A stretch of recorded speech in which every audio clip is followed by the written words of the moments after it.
And it seems that the message that's abounding out there is turn inward, turn inward, turn inward.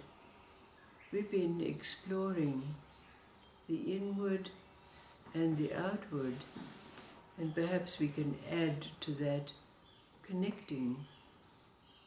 There are two stories that continue our exploration. The first is a story about a seeker after enlightenment who read the sacred books and texts and began to emulate what he perceived to be the attributes and appearances of those who were holy. He wore sackcloth, he fasted till he was sallow and gaunt. He went around with a holier-than-thou look on his face. But then he heard that there was an enlightened master who lived some distance from him. So he decided to make the journey to come into his presence. But it so happened that there was a demon who heard of his proposed embarking. So the demon, throughout the whole journey, tried to deter him from his quest. But it was that the seeker had very firmly in place his beliefs, and so the demon was not successful in deterring him from arriving at the abode of the master. But because of the sanctity of that place, the demon was not permitted to enter the doorway of the master's abode. But the seeker entered, and to his great surprise, he saw the master sitting in the midst of a group of people having ordinary conversation. He was even smoking a cigarette, and of course the seeker was totally affronted by this, because he seemed to have none of the attributes and appearances of a master at all. And perhaps added to that was the fact that the master took no notice of the seeker at all, didn't even acknowledge his presence. So after a while the seeker became totally disenchanted with this environment, and as soon as he was able, he took his leave. But as he was leaving, surprisingly, the master stood up from where he was amongst the group, and he went out to the doorway, and of course the master, being the master as he was able to perceive the demon outside the door, and he just said to the demon, "You need not have been concerned, because he belonged to you all this while." Then there's the story of the farmer, and he and his family made a subsistence living by milking a little herd of goats. And it was the duty of the eldest son to take these little goats to pasture each day. So the son would climb the little hillock where was the richest greenery, and the goats would eat. But it was noticed that there was one goat that as soon as they came to the pasture land would disappear and only appear later in the evening, and sometimes the young man would have to wait for it to appear before he could go back to his house.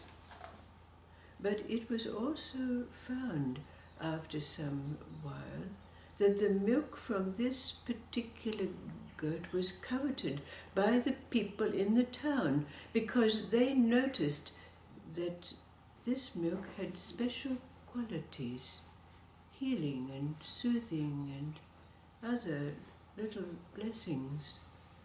So, of course, this was noted by the son and the father, And so one day it was decided that the son would follow this goat to see where it went during the time that it was missing.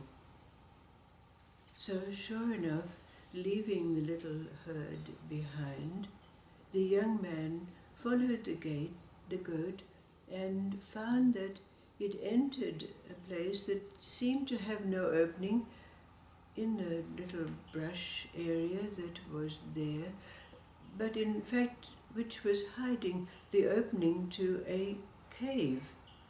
So the young man followed the goat, but of course it was very dark in the cave, but like all the other goats, this little goat had a bell around its neck.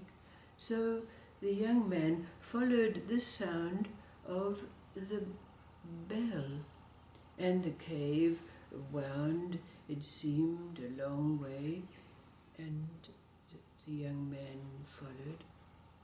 But suddenly it seemed that the young man came into a little clearing, and although there was not light, he was able to see and feel the presence of another being.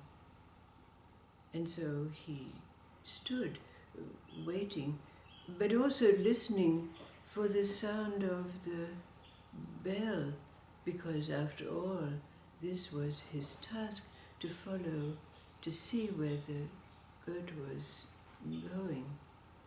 But after a little while, the young man perceived that that feeling that was there was the presence of another being, and his eyes seemed to adjust so that he was able to see this being, an old man standing in front of what seemed to be a little lectern, and open on the lectern was a rather hefty tome. And after greeting the old man, as a courtesy of course, the old man drew the young man into a conversation about this tome. And of course, in this tome was contained the ancient knowledge, and the old man was drawing the young man into a discussion about what a certain passage of this ancient tome was about. But as the young man felt himself drawn into this, because there had been that in him which had the need to know and understand, but all of a sudden he remembered. He remembered that he was following the goat, and he must not lose the sound of the bell, otherwise he would not be able to find his way. So, as polite as he could, he desisted from the conversation that was taking place, and could faintly hear the sound of the bell, and he hastened to follow. And suddenly, it seemed that the cave ended, and he came out into what was the most extraordinary scene that he had ever experienced. Lush orchard with fruit hanging from its trees, an abundance of wild creatures just roaming free. And then he caught sight of his goat feasting on the lush grass and brush that was there. And after some time, as he drank in this scene and felt so comfortable in its environment. He saw the goat returning, and so he followed again, and following the sound of its bell, it returned to the opening of the cave. But surprisingly, there was no encounter on this return journey with the old being who he had met during traversing his way through the cave. So, following the goat, he came out the other end in his home pasture, the hillock and his little group of goats, and so he went back to his home. What followed from that? Perhaps we have experience of ourselves. Otherwise, we can complete the story in our own way.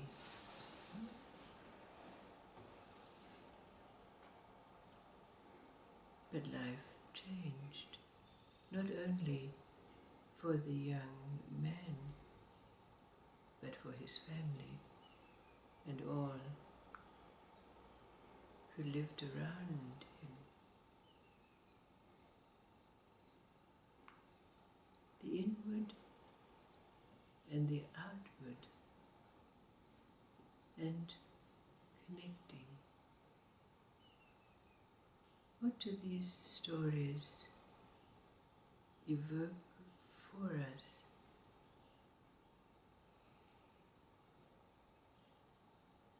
Relative to our exploration in the outward, the appearances, and the inward, and connecting.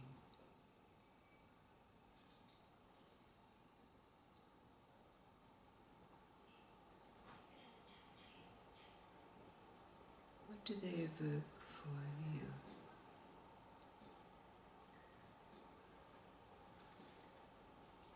The inward and the outward, and connecting.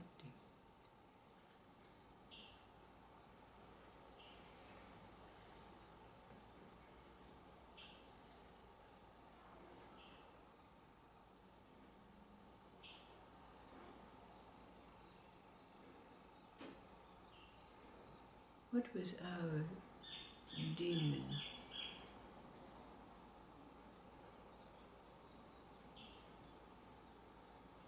What is the meaning of the representation of the good, the bell, the old man?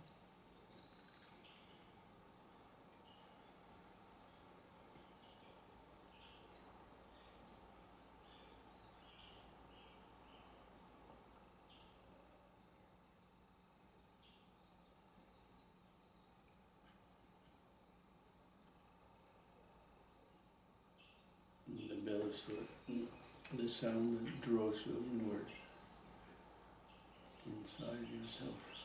And the demon of the other story was arrogance.